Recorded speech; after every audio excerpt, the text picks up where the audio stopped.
বৃহস্পতিবার বিকেল থেকে জলমগ্ন কাকসা শ্রীরামপুর গ্রাম। শুক্রবারও গোটা এলাকা জলমগ্ন। এলাকার বাসিন্দাদের ইতিমধ্যে প্রশাসনের পক্ষ থেকে নিরাপদ স্থানে সরানো হয়েছে। গতকালের তুলনায় শুক্রবার সকাল থেকে কিছুটা পরিমাণ জল কমলেও এখনো পর্যন্ত একাধিক বাড়ির ভেতরে জল জমে রয়েছে। স্থানীয়রা জানিয়েছেন ইতিমধ্যে 15 পরিবারকে নিরাপদ স্থানে সরানো হয়েছে। তবে এলাকার মানুষ আতঙ্কের মধ্যে রয়েছেন। শুক্রবার সকাল থেকে যে সমস্ত বাড়িতে জল ঢুকে গিয়েছিল সেই সমস্ত বাড়ির সামগ্রী অন্যত্র সরানোর কাজ শুরু করেছেন গ্রামের বাসিন্দারা। থাকবার খুবই অবস্থা খারাপ। হ্যাঁ, কি কেউ থাকো বাচ্চা কাচ্চা নিয়ে।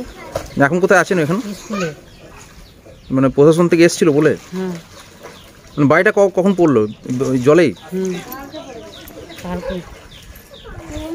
কিভাবে রয়েছেন এখন? কষ্টতে আছে, অনেক কষ্টতে, বাচ্চা কাচ্চা নিয়ে অনেক কষ্টতে আছে।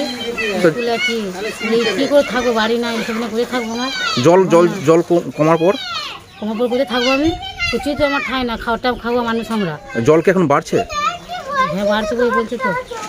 কি নাম আপনার? আমাদের এলাকায় শোচনীয় এখন এই যে গরিব মানুষের সব খেটে খাওয়া মানুষ, এদের থাকা স্কুলে এখন বিডিও স্যার এসেছিলেন, ওরা নিয়ে গেছেন, ওদেরকে ওইখানে এখন রেখেছে। এদের অবস্থা খুবই খারাপ, সব খেটে খায়। জলের অবস্থা? জল এখন মোটামুটি এক জায়গাতেই দাঁড়িয়ে আছে, বাড়া কমা আর হয়নি। কালকে রাতের দিকে খুব চাপে ছিল।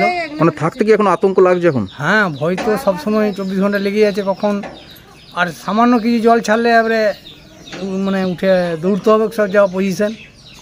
আপনার নাম? আমার নাম শেখ আনসার আলী। আসানসোল থেকে উজ্জ্বল দাসের রিপোর্ট, NBTV।